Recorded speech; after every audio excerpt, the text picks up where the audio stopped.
주님께서 여러분과 함께 마테오가 전한 거룩한 복음입니다.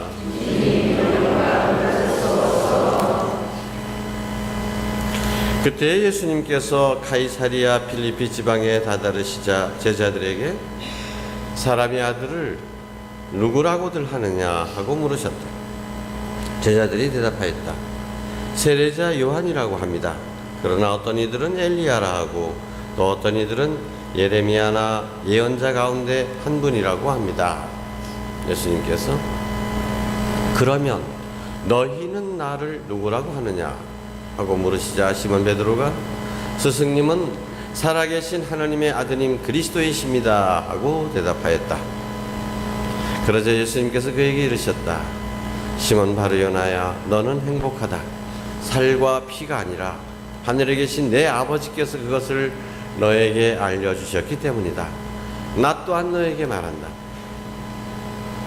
너는 베드로이다.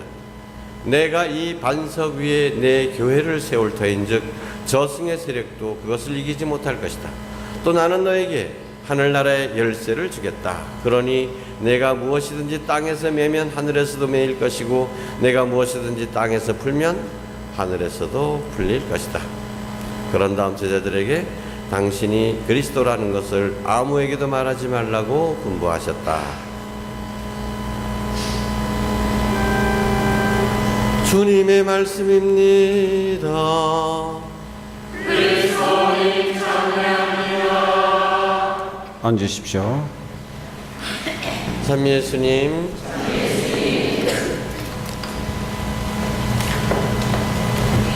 아직까지도 우리 한국 사회에서는 교황님 신드롬이라고 해서 교황님의 그 모습이 그 행적을 통해서 보여주신 그 따뜻한 메시지가 우리 한국인들의 마음을 사로잡고 있습니다. 근데 이 교황님이라고 하는 존재는 과연 어떤 존재인가? 우리는 베드로의 후계자라는 것을 잘 알고 있습니다. 근데 정확하게 교황이 어떤 분인지에 대해서 오늘 복음이 잘 말해주고 있죠. 예수님께서 사람들에게 묻습니다. 사람들이 나를 누구라고 하느냐? 제자들이 뭐라고 합니까? 예레미야 예언자라고도 하고 또 어떤 사람들은 세례자 요한이 죽었는데 다시 살아났다고도 하고 어떤 사람들은 엘리야라고 하고 어떤 사람들은 그 많은 예언자 중에 한 분이라고도 합니다. 예수님께서 이제 직접적으로 물으시죠. 남들은 그렇게 얘기하는데 그러면 너희는 나를 누구라고 하느냐? 너희는 나를 누구라고 하느냐? 이때 베드로가 대답합니다. 스승님은 살아계신 하나님의 아드님 그리스도이십니다. 살아계신 하나님의 아드님 그리스도이십니다. 이것이 바로 신앙 고백인 것이죠. 내가 누구냐? 라고 하는데 당신은 그리스도이십니다. 라고 하는 고백. 이 신앙 고백이 바로 교회의 기초가 되는 것이고 이 신앙 고백이 바로 베드로를 교회의 반석이 되게 하고 교황이 되게 만드는 것입니다. 이 신앙 고백이 이루어졌을 때 예수님께서 어떻게 반응하셨는지 한번 여러분 상상해 보십시오. 베드로가 당신은 살아계신 하나님의 아들 그리스도이십니다 라고 말씀을 드렸습니다. 예수님께서 얼마나 기뻐하시는지 예수님께서 시몬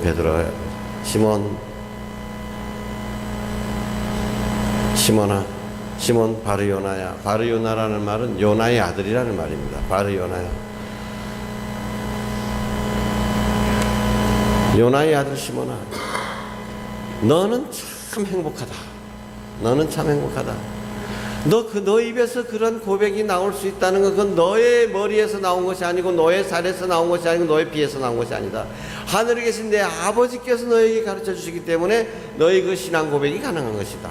하나님께로부터 그런 은총을 받았으니 너는 정말 축복을 너무도 많이 받았다. 그래서 이제 네가 나한테 그렇게 신앙 고백을 했으니까 내가 너에게 이제 말한다. 두 가지를 말씀하십니다. 너는 이제 베드로다. 너는 베드로다. 이름을 바꿔주는 거예요. 베드로다. 베드로라는 말은 반석이라는 뜻입니다. 엄청나게 큰 큰 바위를 말합니다. 내가 이 반석 위에 내 교회를 세울 터인즉 저승의 힘도 이기지 못할 것이다. 교회의 반석이 될 것이다. 라고 베드로의 이름을 바꿔주십니다. 그리고 그 다음에 또 뭐라고 하십니까? 하늘나라의 열쇠를 주겠다. 네가 하늘에서 땅에서 메어버리면 잠가버리면 하늘에서 잠겨질 것이고 네가 그 문 열어주면 하늘에서도 열릴 것이다. 아니 이 열쇠라는 게 뭡니까? 요즘은 뭐 다 디지털 키도 있고 뭐 이제 숫자로 다 이렇게 합니다만 옛날 곡간 열쇠를 생각해 보시면 이 곡간 열쇠를 누가 갖고 있느냐? 곡간 열쇠를 가진 사람이 집의 실세인 것입니다. 하늘나라의 열쇠. 하늘나라 누구 겁니까? 하느님 겁니다. 근데 그 열쇠를 가장 중요한 그 열쇠를 베드로에게 주시는 겁니다. 이 장면을 두고 개신교와 우리 천주교의 해석이 약간씩 달라집니다. 우리 천주교에서는 뭐라고 합니까? 바로 이 베드로가 바로 인간 그 12제자 중에 으뜸인 베드로고 이 베드로 위에 교회를 세우겠다고 했고 베드로가 예수님께로부터 직접 하늘나라의 열쇠를 받았다는 거예요. 그래서 지금 현재로 보면 교황님께서 우리 제주교구의 주교가 누군지 누구가 주교감인지 어떻게 압니까? 그래도 세계 방방곡곡에 주교님을 임명하는 권한도 다 주교님이 우리 교황님이 다 갖고 계시는 거예요. 우리 교회의 모든 권한을 베드로가 열쇠를 갖고 있다는 것 때문에 다 그분께 모든 것들을 다 맡기고 그분께 순종하는 것입니다. 그런데 개신교에서는 뭐라고 합니까? 이 권한이라고 하는 것, 교회의 반석이 되고, 아이고야.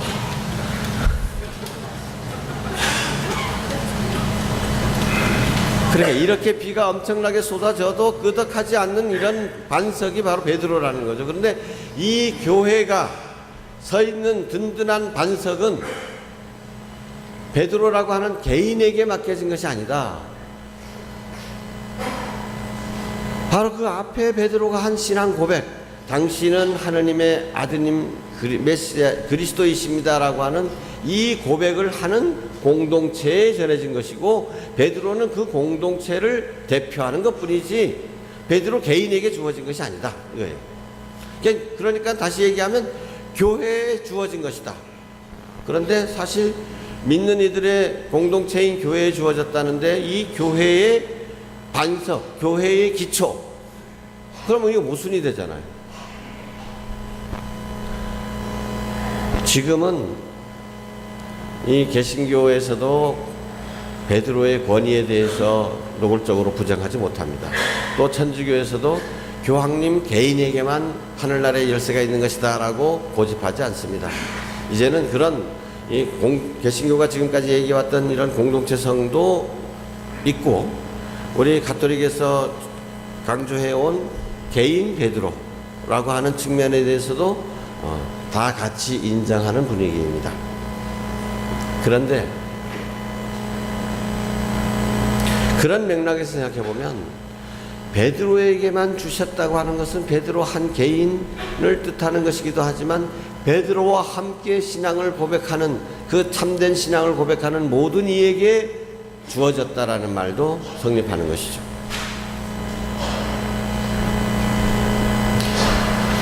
이번에 교황님께서 우리나라를 다녀가시면서 제일 우리 국민들의 마음에 희망이 되었고 위로가 되었던 것은 어떤 부분입니까?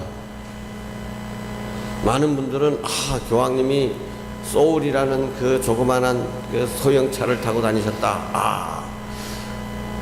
교황님 멋지다. 그것도 멋진 장면이죠, 그죠? 그런데 또 방탄차를 마다하고 뭐 스포티지인가 뭔가를 개조해 가지고 그렇게 이제 사람들을 가까이 만나시고 하는 것, 그것도 뭐 무슨 뭐 죽을 때 되면 죽는다 뭐 이런 것도 참 자유로운 모습이고 감동적일 수 있습니다. 근데 여러분들은 어떤 모습에서 가장 감명을 받으셨나요? 저 박근혜 대통령하고 만나는 장면이요? 교황님께서 누구를 찾아오시는가, 누구랑 만나시는가, 누구에게 가장 관심을 많이 보이시는가, 이것이었잖아요. 제일 어려운 사람, 고통 중에 있는 사람, 눈물을 흘리는 사람, 소외받은 사람. 그래서 한마디로 교황님의 이번 방문의 메시지는 사회적 약자, 가난하고 버림받고 힘없는 사람들, 이런 사람들에게 다가가는 그런 사람들을 먼저 보살피시는 자비로우신 하느님의 모습을 가장 잘 보여주셨다라는 것이죠. 그런데 그러면 교황님은 그렇게 하셨고, 그러니까 우리는 교황님의 그러한 모습이 바로 교회 전체의 모습이어야 된다는 거예요. 교회 전체의 모습이라고 하는 것은 이제 우리 신앙 공동체 개개인이 앞으로 나아가야 될 방향이라는 것을 보여주는 것이죠. 그래서 교황님께서는 교회 밖으로 나가라고 하시는 것입니다. 우리 교회에서 무슨 일을 할까? 우리 교회에서 매주 점수도 해야 되고, 우리 교회에서 뭐 돈도 모아야 되고, 우리 교회에서 뭐 또 해야 되고, 뭐 또 해야 되고. 이제 시선을 교회 안으로만 줄 것이 아니라 교회 밖으로 나가라. 교회 밖에 버림받은 사람들, 교회 밖에서 아무리 외쳐도 세상이 알아주지 않는 울부짖는 사람들, 억울한 사람들, 이런 사람들에게 다가가서 그들의 힘이 되어주라는 것이죠. 그들의 따뜻한 위로가 되어주라는 말씀입니다.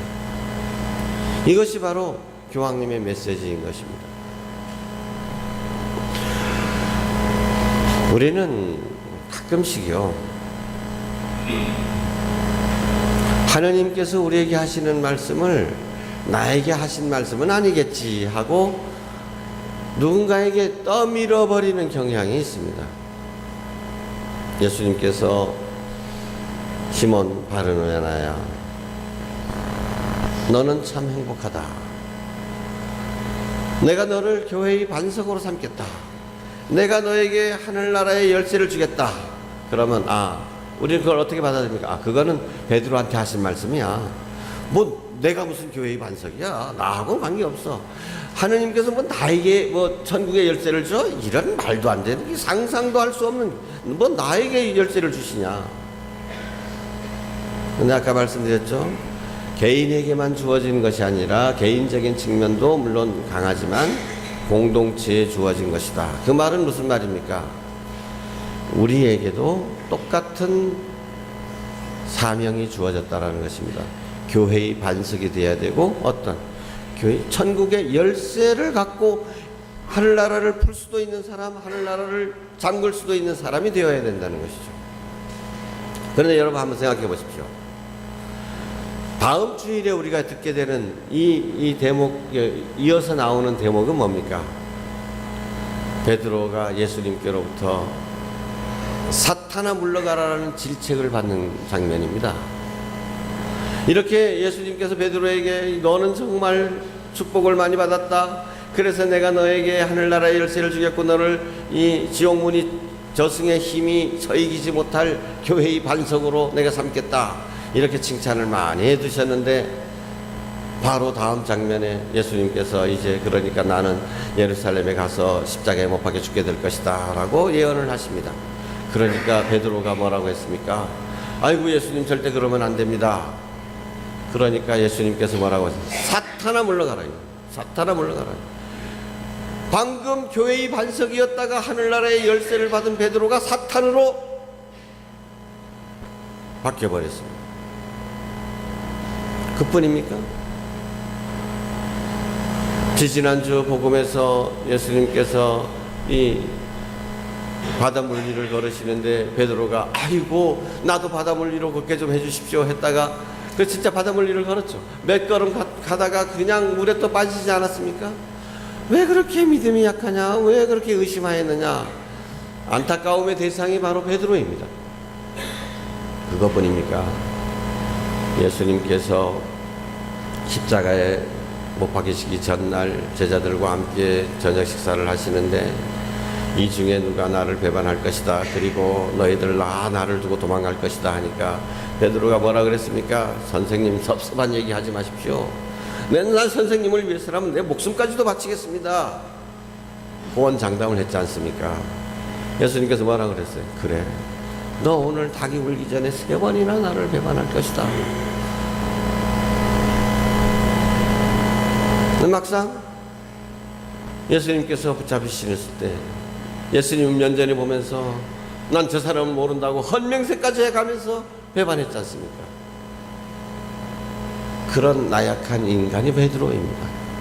그러면 예수님께서 베드로를 교회의 반석으로 삼으셨을 때 그에게 하늘나라의 열쇠, 이게 어떤 겁니까? 이 열쇠를 베드로에게 주셨을 때 베드로가 얼마나 못된 인간인지, 얼마나 나약한 인간인지, 얼마나 예수님 얼굴에 먹칠을 할 인간인지, 예수님 앞을 가로막을 인간인지, 예수님을 3번씩이나 배반할 인간인지 모르셨다는 말씀입니까?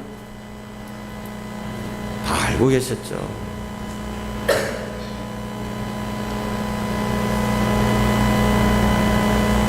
그럼에도 불구하고 베드로에게 그러한 소명을 주신 것은 우리들에게 무엇을 말하는 것입니까?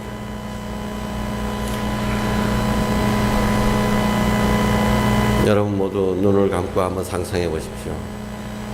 예수님께서 나에게 말씀하십니다. 너는 베드로이다. 내가 이 반석 위에 내 교회를 세울 것이다.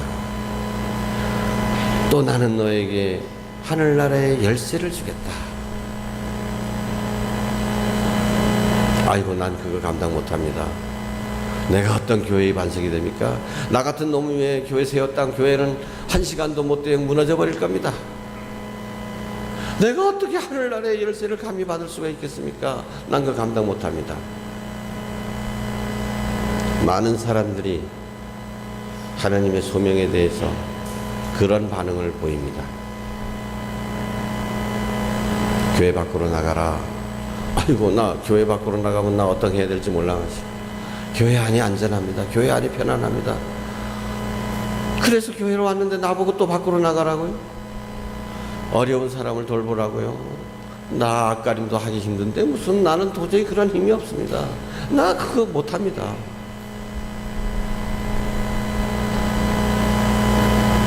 오늘 미사에서 우리 하상바오로회가 미사를 봉헌하고 있는데, 하상바오로회에서 이 일을 해라 저 일을 해라, 하상바오로회에서 또 이 직책을 맡아라 저 직책을 맡아라.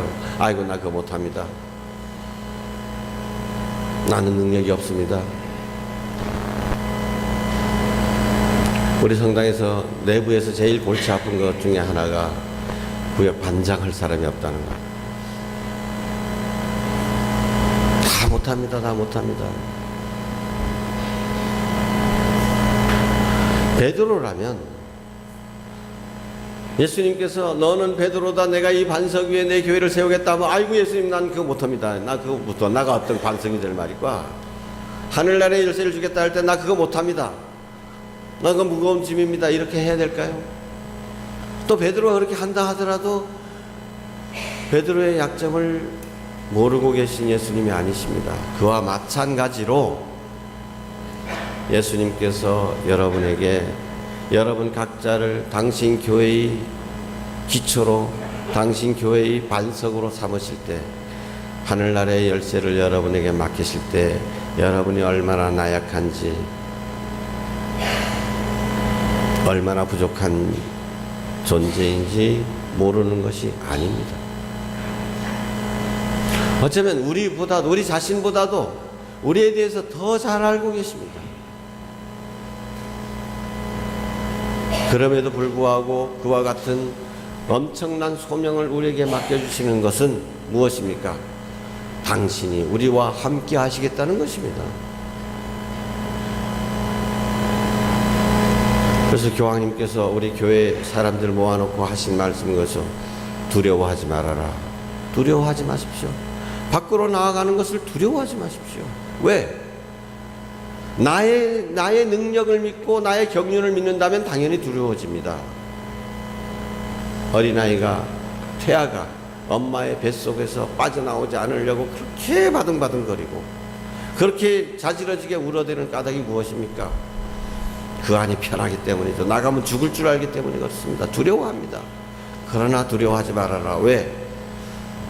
예수님께서 나의 힘이 되어 주실 것이기 때문에, 예수님께서 나의 부족함을 채워주실 것이기 때문에, 예수님께서 내가 나아가야 될 방향을 이끌어 주실 것이기 때문에 예수님을 믿고 두려워하지 말라는 것입니다.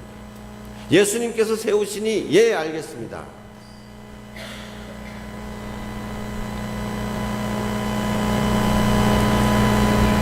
예수님께서